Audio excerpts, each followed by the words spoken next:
باون بیان کرتے تھے رسول اللہ صلی اللہ علیہ وسلم کہ میرے مکان کی چھت پڑی جب میں مکے میں تھا، جبریل علیہ السلام تشریف لائے اور انہوں نے میرا سینہ چاک کیا، پھر اس کو ماء زمزم سے دھویا، پھر ایک تخت لایا سونے کا جو حکمت و ایمان سے بھرا ہوا تھا، اور وہ بھی صدی اور اس کو میرے سینے میں ڈال دیا، پھر اس کو سی دیا، پھر میرا ہاتھ پکڑا اور مجھے لے کر آسمان پر چڑھے۔ فرجا عن سقف بیتی وانا بمکہ۔ رسول اللہ صلی اللہ علیہ وسلم اپنے جانے کا قصہ بیان کر رہے ہیں۔ آپ ام ہانی کے مکان میں تھے، اس کو بیان کر رہے ہیں کہ مکان میں تھا، جبریل علیہ السلام مکان کی چھت پھاڑ کر تشریف لائے۔ سوال یہ ہے کہ آنے کا جو اصل دروازہ تھا اس سے کیوں نہیں آئے؟ چھت پھاڑ کر آنے سے کیا فائدہ؟ اس میں دو باتوں پر تنبیہ تھی۔ نمبر 1، جیسے چھت پھٹی اور پھر آنن فانن میں وہ ایسے صحیح ہو گئی گویا کہ پھٹی ہی نہیں تھی۔ اشارہ یہ ہے کہ آج کی رات میں عادت کے خلاف چیزیں پیش آئیں گی، جیسے کہ آنا عادت کے خلاف چھت کی طرف سے ہوا، ایسے ہی آج کی رات میں بہت سی باتیں عادت کے خلاف پیش آئیں گی۔ دوسرے اشارہ تھا کہ جیسے چھت پھٹ کر ایک دم وہ صحیح ہو گئی، اسی طرح آپ کا سینہ مبارک چاک کیا جائے گا، وہ صحیح ہو جائے گا۔ آپ یہ خوف محسوس نہ کریں کہ سینہ چاک ہونے کے بعد کیسے صحیح ہوگا۔ اس کے بعد کہتے ہیں فنظر جبریل علیہ السلام ہے اور انہوں نے میرا سینہ چاک کیا۔ اس کا نام شق صدر ہے۔ آپ صلی اللہ علیہ وسلم کا سینہ مبارک زندگی میں کئی مرتبہ چیرا گیا۔ پہلی مرتبہ اس وقت سینہ مبارک چاک کیا گیا جب آپ کی عمر 4 سال کی تھی اور دائیں حلیمہ کے یہاں رہتے تھے، اور ایک مرتبہ چاک اس وقت ہوا جس کا روایت کے اندر ذکر ہے۔ یہ دو بہت مشہور ہیں۔ حافظ ابن حجر وغیرہ کی رائے ہے کہ ایک اس وقت بھی آپ کا سینہ مبارک چاک ہوا جبکہ آپ کی عمر 10 سال کی تھی۔ 10 سال کی عمر کے بعد آدمی میں شہوتیں آنے شروع ہو جاتی ہے، کھیل کود کا زمانہ ہوتا ہے، تو آپ کا سینہ مبارک چاک کر دیا گیا تاکہ کھیل اور کود آپ کے ذہن دماغ سے نکل جائے، لغویات اور خرافات سے آپ کو نفرت ہو جائے۔ اس کے بعد ایک مرتبہ سینہ مبارک جب چاک کیا گیا جبکہ آپ کے پاس نبوت آئی، آپ غار ہرا میں تھے۔ چنانچہ رضاؤ تیالسی وغیرہ کی روایات میں تصریح ہے کہ کل ملا کر 4 مرتبہ سینہ مبارک چاک کیا گیا۔ بعض لوگوں نے ایک مرتبہ کا اضافہ کیا ہے، حافظ ابن حجر نے اس سے اتفاق نہیں کیا اور بتایا کہ روایات کی روشنی میں 4 ہی مرتبہ کا ثبوت ملتا ہے۔ حضرت شاہ عبدالعزیز محدث دہلوی رحمۃ اللہ علیہ نے تفسیر عزیزی میں اقرا بسم ربک کی تفسیر کرتے ہوئے اس کی بڑی تفسیر بیان کی اور ہر مرتبہ کے اچار کرنے کی حکمت پر بھی روشنی ڈالی۔ تو جن روایات میں اس کا ذکر ہے ان روایات کی نشاندہی بھی کی ہے۔ یہاں جو شخص صدر ہے اس کا مقصد تو یہ تھا کہ آج کی رات ایسے امور پیش آئے ہیں جو عام انسانی ہمت اور طاقت سے باہر ہے، اس لیے آپ کا سینہ مبارک چاہ کر کے ایسی قوت اور طاقت ڈالی گئی جس کی وجہ سے ملائکہ اعلیٰ کی طے کرنے میں اور حالات کو دیکھنے میں کوئی دقت محسوس نہ ہو، سارا مسئلہ آسان ہو جائے، سفر بصورت پورا ہو جائے، اس لیے سینہ مبارک چاہ کیا گیا۔ ثم غسلہ بماء زمزم، پھر اس کو مائع زمزم سے دھویا گیا۔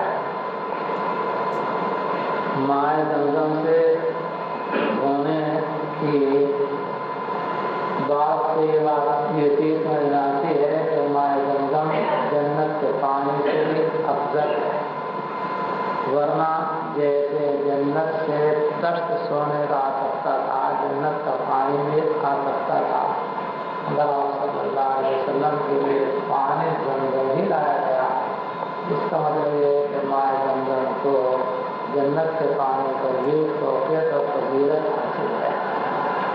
ویسے یہ پانی بہت برکتی پانی ہے۔ حدیث میں ہے کہ جس نیت سے بھی زمزم کیا جاتا ہے اللہ تعالیٰ اس نیت کو پورا کروا دیتے ہیں۔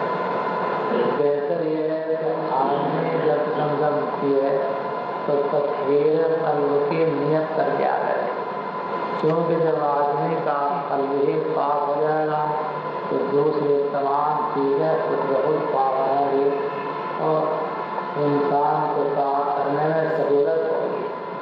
قلب میں جتنی بھی کدورت ہوگی، میرا کچیلا ہوگا، زنگ ہوگا، اتنے ہی اعمال صالحہ اس کے لیے شاق اور بھاری ہوں گے۔ اس لیے اس مائع زمزم سے پیتے وقت تطہیر قلب کی نیت کر لی جائے اور اللہ تعالیٰ آدمی کے قلب کو صاف ستھرا کر دیں تو پھر اس کے لیے بڑی سہولیات پیدا ہو جاتی ہیں۔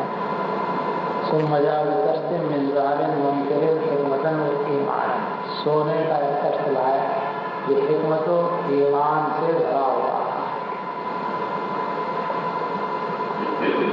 پہلے تو اس حدیث پر مخالفین کو بڑے شکوک و شبہات پیدا ہوتے تھے اور ان کی سمجھ میں یہ بات نہیں آتی تھی کہ حکمت و ایمان کو کشت میں کیسے رکھا جا سکتا ہے۔ تو یہ کہا کرتے تھے کہ حکمت و ایمان کوئی کھانے کی چیز تو ہے نہیں، اسے لا کر رکھ دی اور پھر اس کو سینے کے اندر ڈال دیا، بھلا یہ بات سمجھ میں کیسے آ سکتی ہے؟ اب سے 100 سال پہلے تک یہ اعتراض لوگوں کے ذہن میں گھومتا تھا اور اس کو سمجھانا پڑتا تھا، مگر آج کی تحقیقات سے سوال خود بخود حل ہو گیا۔ اب یہ سمجھانے کی ضرورت نہیں ہے، کیونکہ ہمارے زمانے میں ایسی چیزیں ایجاد ہو گئی جس کو عقل انکار نہیں کر سکتی ہے، تجربات اور مشاہدات میں آ رہی ہے۔ مثلاً بجلی کے ذریعے سے علاج ہوتا ہے، ڈاکٹر کہتے ہیں کہ نلکی کے ذریعے ہم نے اتنی طاقت آدمی کے اندر پہنچا دی ہے۔ بھلا اگر کوئی یہ پوچھے تو طاقت بھی کوئی کھانے کی چیز تھی جو اس کے اندر بھری گئی، لیکن ڈاکٹر لوگ کہتے ہیں اور تجربات میں آ رہی ہے۔ ایسے آپ دیکھتے ہیں کہ چیزوں میں گیس بھر دیا جاتا ہے، حالانکہ گیس کوئی ایسی چیز نہیں ہے جو کسی کریٹ میں رکھی جا سکے یا کسی پیالے میں اس کو بھرا جا سکے، لیکن گیس بھر رہا ہے، بھرا جا رہا ہے اور اس سے کتنی چیزیں سامنے آ رہی ہیں۔ تو آج کی ان بڑھتی ہوئی تحقیقات نے اس اعتراض کی اہمیت ختم کر دی اور بتا دیا کہ یہ چیزیں ایسی ہو سکتی ہیں۔ تو اللہ تعالیٰ نے حکمت و ایمان سے بھرا ہوا کر آپ صلی اللہ علیہ جس کو ہمارے وقت کی صدری جبریل علیہ السلام نے میرے سینے لگا دیا، تم مقصد لوگوں کی تیر یا کل جو تیر گیا تھا اس کو چھیڑ دیا، پھر میرا ہاتھ پڑا اور مجھے آسمان پر لے گئے۔ جب میں آسمان یہاں سے اوپر آگے نے مختصر کر دیا، میرے جبریل علیہ السلام گویا بیت المقدس براق کے ذریعے ہے، جیسا کہ مسلم شریف کی روایت میں تفصیل آ چکی ہے۔ پھر وہاں سے آسمان پر گئے، جو راوی ذکر کر رہے ہیں، پھر مجھے آسمان پر لے آ گیا۔ جب میں آسمان دنیا پر پہنچا تو جبریل علیہ السلام نے خاطر سمجھ لگا اس کا دروازہ کھول دیا۔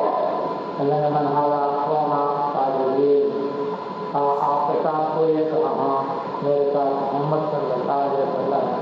فقارا اقول صلہ الیہ، کیا انہیں بلوایا گیا ہے؟ جی ہاں بلوایا گیا ہے۔ یہ سوال کرنے کا مقصد یہ نہیں تھا کہ کیا یہ رسول ہو چکے ہیں، اس لیے کہ آپ صلی اللہ علیہ وسلم کی رسالت کو آسمانوں پر مشہور تھی۔ کوئی فرشتہ یہ نہیں تصور کر سکتا تھا کہ آپ صلی اللہ علیہ وسلم کو رسول بنا کر نہیں لیا گیا۔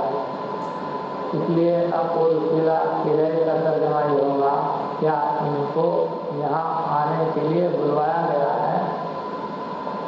جو آپ آئے ہیں لے کر کے دنیا بلائے مہمان کی صورت سے آئے ہیں، اس مقام پر پہنچنے کا سوال، آگے اس مقام پر پہنچ گئے، یہ فرشتے ان کو آگے کا فرشتہ ان کو لے کر آ رہا ہے سیر کرانے کے لیے۔ علامہ فتحہ دروازہ کھول دیا گیا، علامہ دنیا میں آسمان غلط کرے، ایک ساتھ جگہ بیٹھے ہوئے ہیں، داہنے طرف ان کے کچھ خاص ہیں، بائیں طرف جو کچھ خاص ہیں، جب وہ دیکھتے ہیں داہنے طرف تو پھنستے ہیں، اور جب دیکھتے ہیں بائیں طرف روتے ہیں۔ نبی سارے ان سے ملاقات کی تو نظام ہواؤں نبی سارے پر ہمیں جبریل کا پوچھا یہ صاحب کون ہے؟ فرمایا آدم علیہ السلام ہے، یہ ان کی اولاد داہنی طرف ہے اور دائیں اور بائیں طرف ہے۔ تو یمین والے جنتی ہیں اور وہ آج جو بائیں طرف ہے وہ جہنمی ہے۔ جب دائیں طرف والوں کو دیکھتے ہیں تو ہنستے ہیں، اور جب دیکھتے ہیں بائیں طرف والوں کو تو روتے ہیں۔ اس لیے یہ داہنے طرف والے جنتی اور بائیں طرف والے جہنمی، اور ماں باپ کو اپنی اولاد کو راحت سے راحت ہوتی ہے، ان کی تکلیف سے تکلیف ہوتی ہے۔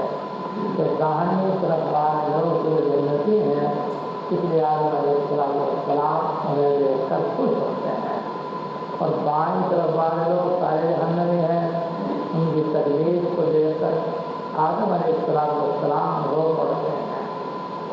اور سوال یہ ہے کہ آدم علیہ السلام کو آسمان پر گئے اور نیک لوگوں کی ارواح زمین میں ہوتی ہیں، بروں کی ارواح زمین میں ہوتی ہیں، زمین اور زمین آسمان دنیا پر نہیں ہے، تو پھر آدم علیہ السلام نے انہیں کہاں کیا، کیسے کیا، کیسے وہ اکٹھے ہو گئے؟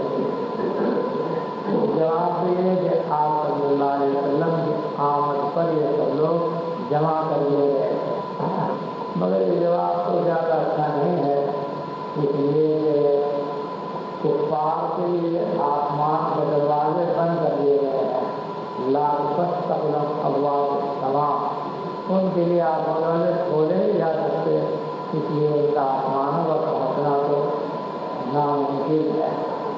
دوسرا جواب یہ دیا گیا کہ جس مقام پر یہ لوگ تھے وہاں تک کے سارے حجابات اٹھا لیے گئے۔ آدم علیہ السلام کو وہیں بیٹھے بیٹھے پہلے جنت داہنے نظر آتے تھے اور جہنمی بائیں نظر آ رہے تھے، آپ صلی اللہ علیہ وسلم کو بھی وہ چیزیں نظر آئی کہ حجابات اور جسد دور ہو گئے، اور یہ عالم برزخ ہے، وہاں کے معاملات اور حالات یہاں کی طرح نہیں ہے۔ یہی وجہ ہے کہ ایک اور آپ پڑھ چکے کہ خبر میں سوال ہوگا ماہروں کا حاضر لگی یہ آدمی کون ہے، اس میں قول یہ تھا کہ قبر اور آپ صلی اللہ علیہ وسلم کے درمیان کے حجابات اٹھائے جائیں گے اور قبر والے کو آپ صلی اللہ علیہ وسلم نظر آئیں گے تو پھر وہ بتلاؤ کہ مرد کے بارے میں تمہاری کیا معلومات ہے؟ تو جیسے وہ حجابات اٹھ سکتے ہیں یہاں یہ حجابات بھی اٹھ سکتے ہیں۔ اور ایک تیسری توجہ ہے کہ صورت مثالیہ ان کی آئی جو دائیں اور بائیں طرف جس کا قصہ بھی مل رہا ہے حتیٰ ثانیہ پھر مجھے لے جایا گیا جو کہ آسمان کا خالی دروازہ تو خالی میں میری بات ہوئی جو پہلے صحیح فتح دروازہ کھول دیا گیا حالانکہ انس رضی اللہ عنہ نے بلغ کہ ذکر کیا کہ آسمان میں حضرت السلام کو ادریس کو موسیٰ کو عیسیٰ کو ابراہیم کو پایا ان سے ملاقات ہوئی غلط یثبت خیر منازل ہو لائی کہنے کہ وہ رضی اللہ عنہ نے نہیں بتلایا کہ ان کے ٹھکانے کہاں کہاں ہیں۔ علاوہ اس کے بھی یوں بتلایا کہ آدم علیہ السلام کو آسمان دنیا میں پایا اور ابراہیم علیہ السلام کو سطح آسمان پر پایا۔ اس حدیث کے اصل راوی ابو ذر رضی اللہ عنہ ہیں جن سے سن کر انس رضی اللہ عنہ حدیث نقل کر رہے ہیں۔ تو حضرت انس حدیث بیان کرتے ہوئے